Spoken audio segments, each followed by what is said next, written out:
Today will be a day long remembered. It's seen the end of Kenobi and it'll soon see the end of the rebellion. Whoops, wrong movie. However, today does see an end and a beginning.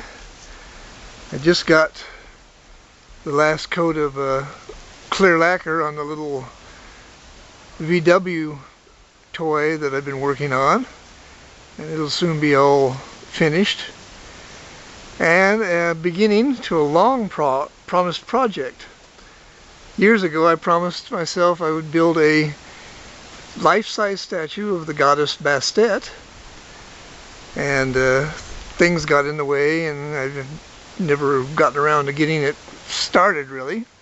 I did a few years back build a pedestal for it here out of wood. Got kind of shop worn over the years, so I had to repaint it, but it's ready for something. I'm going to use foam over the top and make it look like stone, and then carve Bastet's hieroglyphic name in and things like that. Anyway, it's going to look like a gray stone base for the statue. And for the statue itself, I have one of these. This is a fiberglass mannequin, female form, and it's about the right size and the right pose, and even has, if I take off the heels here, retrograde feet for the cat goddess. So things look pretty good. However, I am not going to use this as the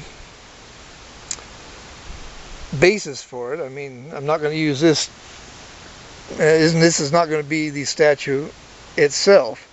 What I'm going to use for the here, I'm going to make a cast foam model of this, which will be much lighter and easier to move around and whatever, for the final product. And the first thing then I have to do is I have to make a mold of this. And the way I do that is sort of a paper mache type thing. What I'll do is I'll cover this entire area with paper mache.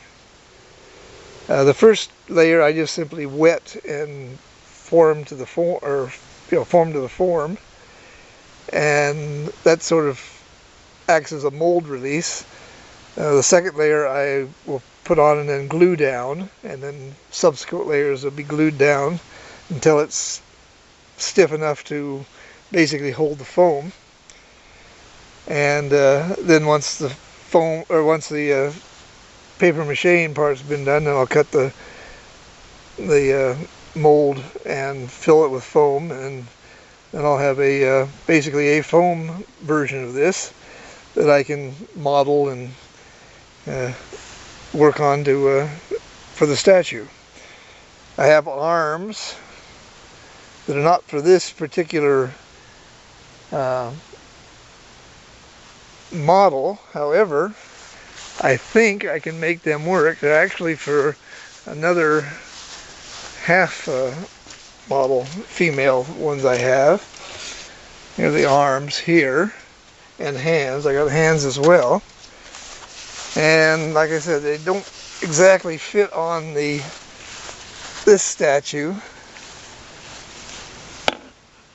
but they're close. And if I make foam versions of them, they should work all right.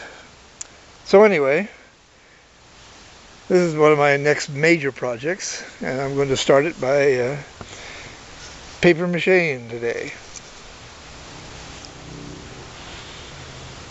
When we last saw our heroes, they were trapped in the old warehouse by the crazy Karen woman, screaming for their manager. Now, oh, that's wrong movie. Anyway, today been a blustery day, and a cloudy day, as you can see. Windy. And yesterday, like I said, I got to work on paper macheing the form for the Bastet statue, and it's had a little bit of damage from the wind.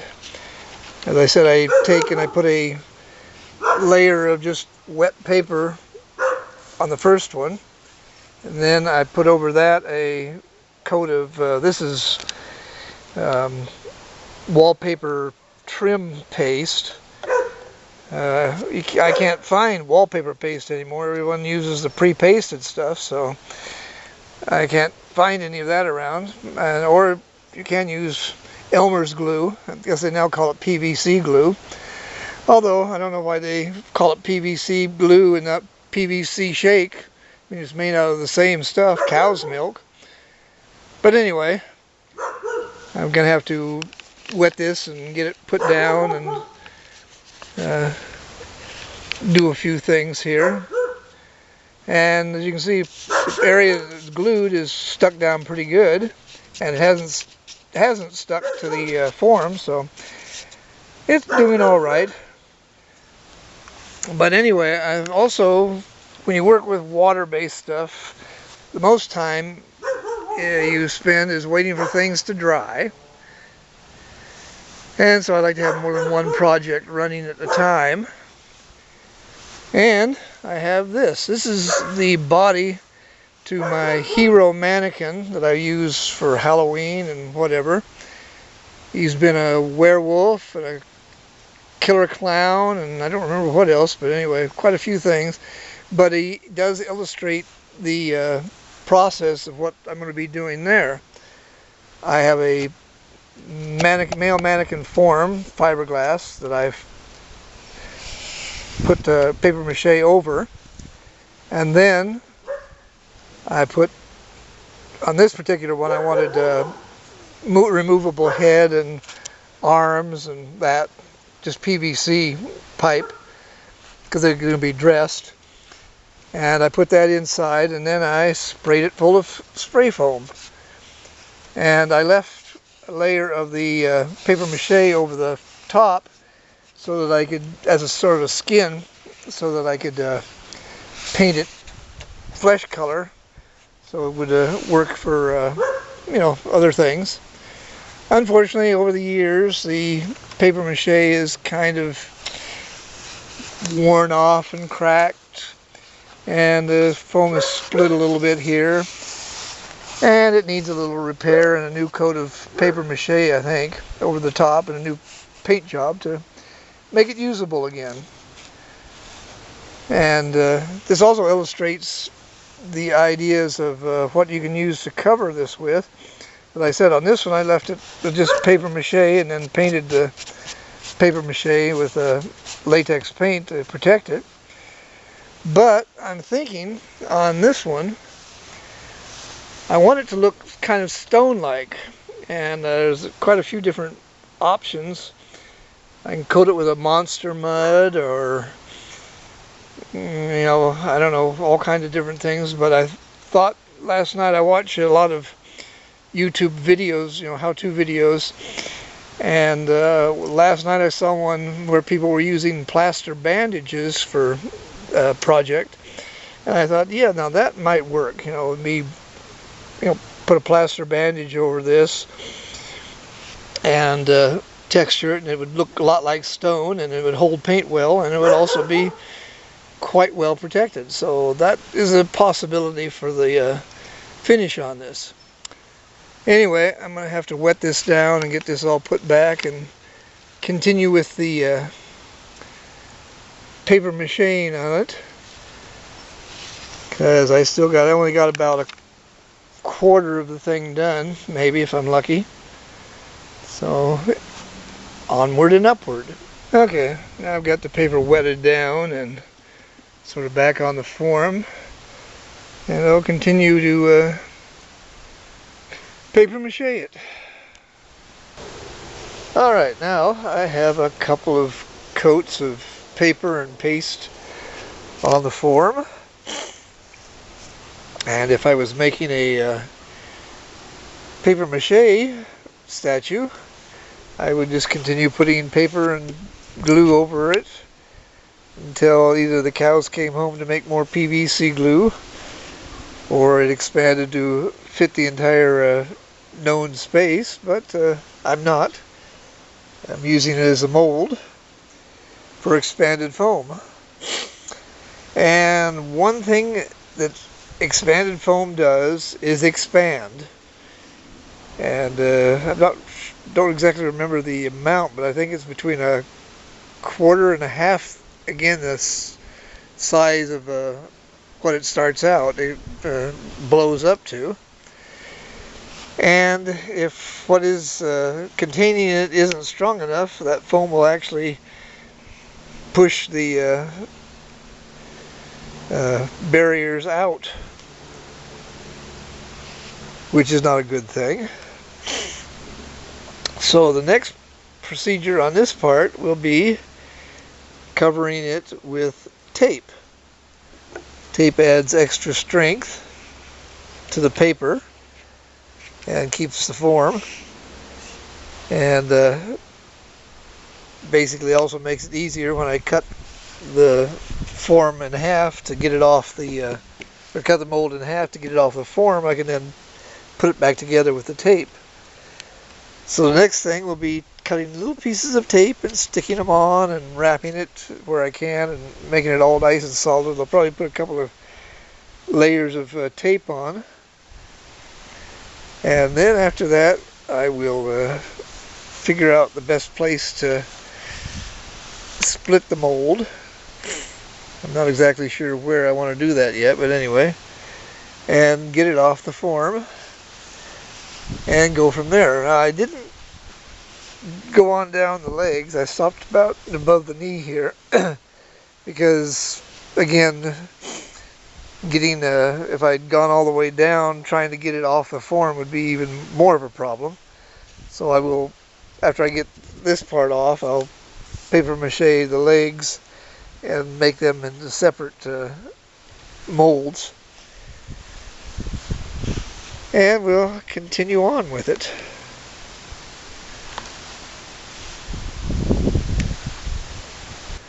Okay, I've got the first layer of tape on, as you can see.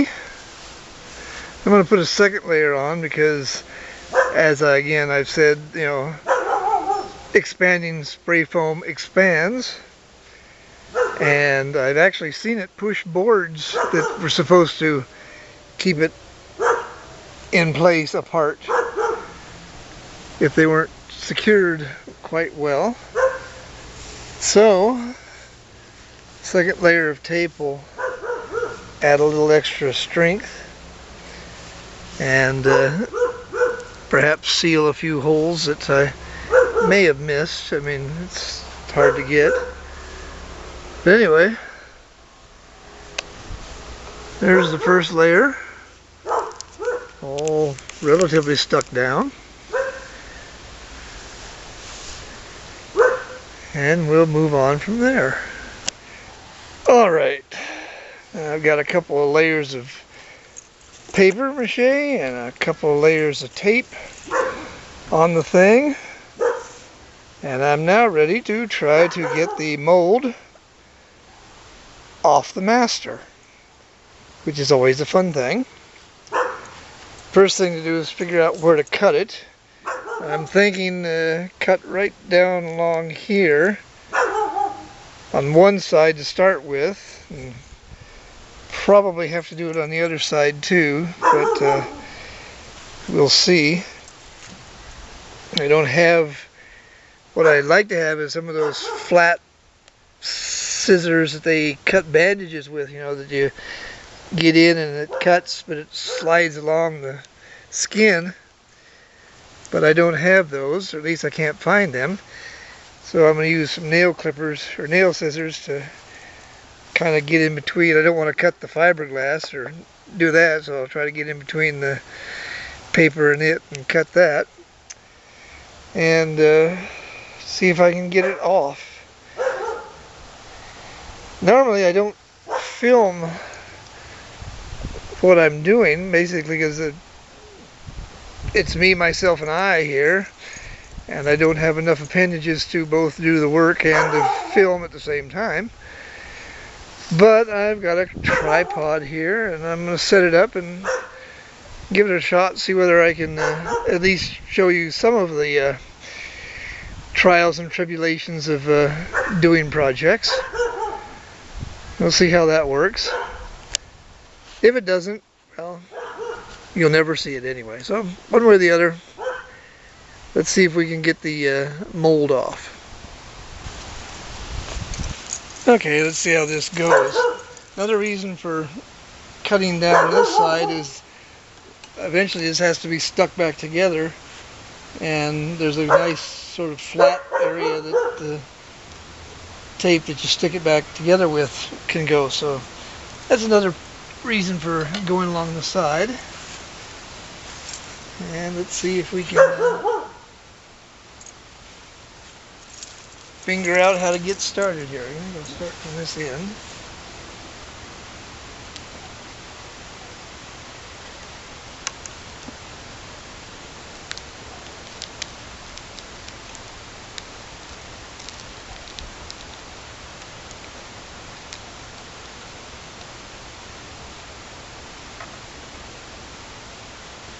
I get things started a little. Try to help it along with the knife to kind of get things unstuck.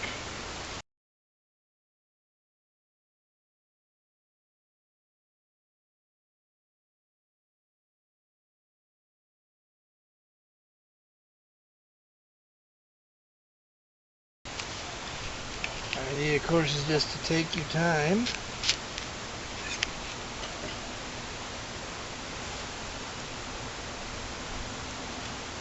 Just carefully continue cutting down the way best you can.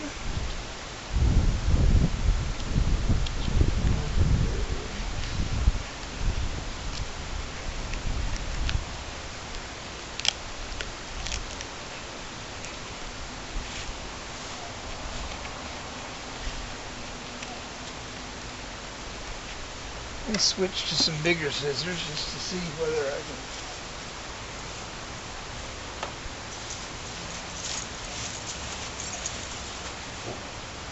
can do a little something here.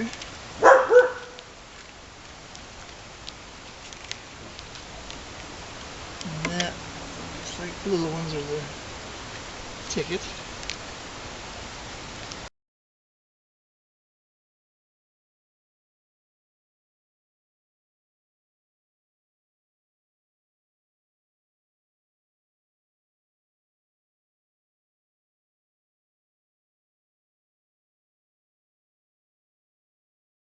I don't know if they're showing up, but probably not. But if I could teach my cats to run the camera, I'd have it made.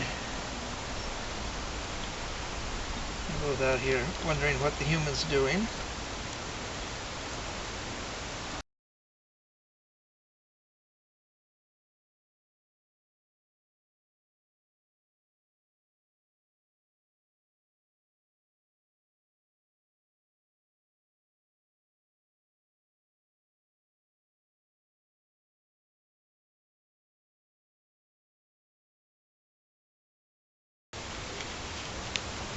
Okay, I've kind of got one of the sides free.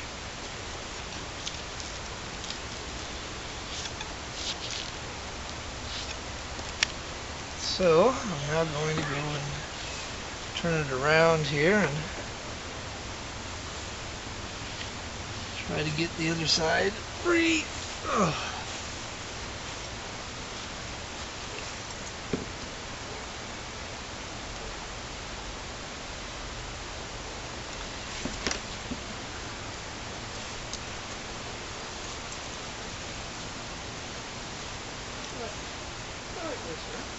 Stick around. You have to run.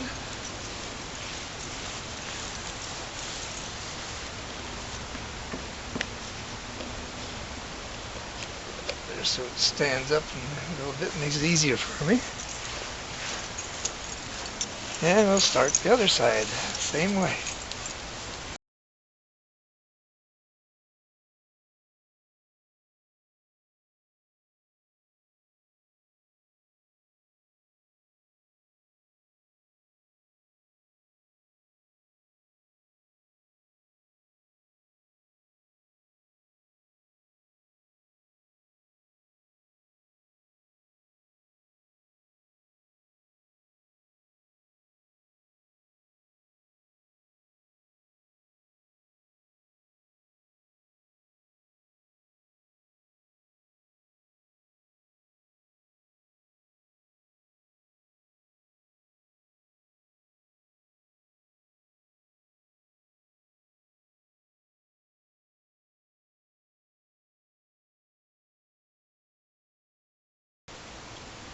Always keep your hands out in front of the tools, just in case it decides to slip and stab you.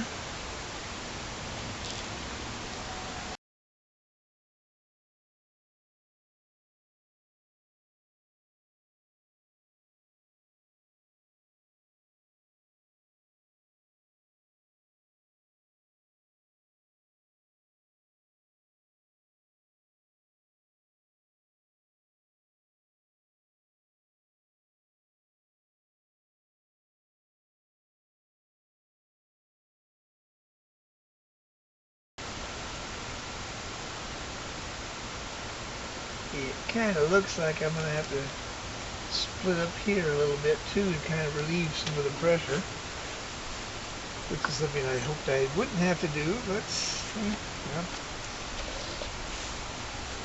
you got to do what you got to do. It is beginning to come loose though, so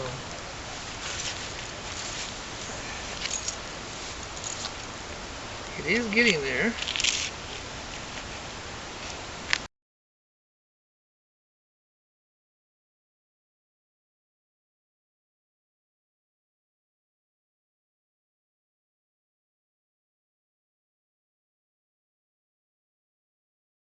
Unfortunately, with the size of memory card I have, I can only record for about 25 minutes, and the cutting loose took about 30.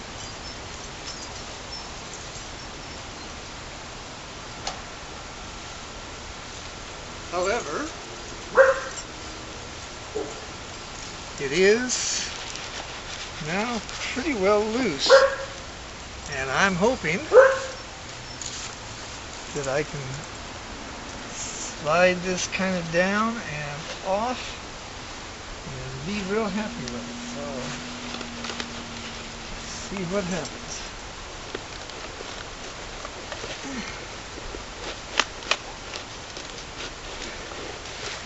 Stand it up to do that. Ugh.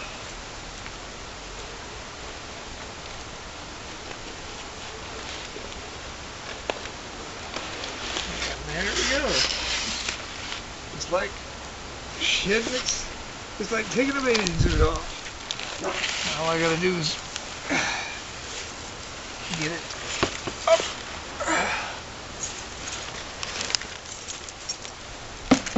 I can finish pulling it off.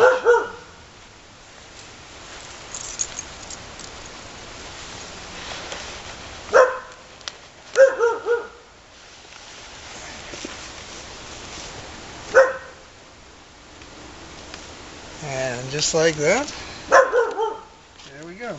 We have the mold. And the master is no worse for wear. It's got a little bit of paper stuck to it, but that'll wash off.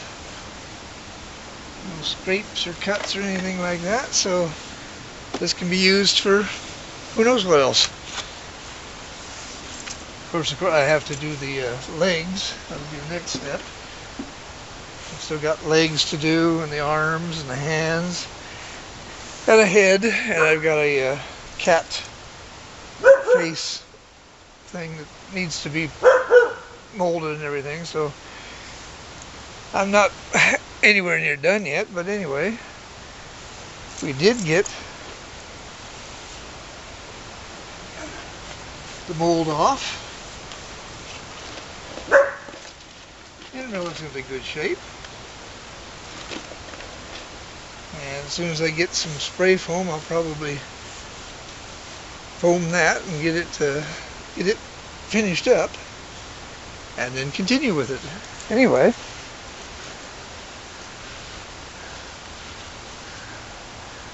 that takes care of the first part of the molds for the Bastet statue. Anyway, there, with some tape to tape up all the slits, we have a nice solid mold ready for foam. One thing you might want to keep in mind is never make something that you can't reach all the way through. For example, to press the tape here, I had to stick my arm way up in there so I could do that, or stick my arm down here to do that. And if it had been longer than what my arm could reach, I couldn't do it. So anyway, keep that in mind as you design and build your molds. But this one is now pretty much ready for foam. I think I've got everything sealed, so when I seal these up with some tape and spray some foam in, it won't leak out and it'll fill up the mold itself. So that'll be the next step in this one, and that may be a few days from now. So, but I'll show you when I get that part done. And of course, once the foam is set, this is a sacrificial mold. I'll just rip it off and get rid of it because it's not. It's only be able to be used once. But anyway, there we go.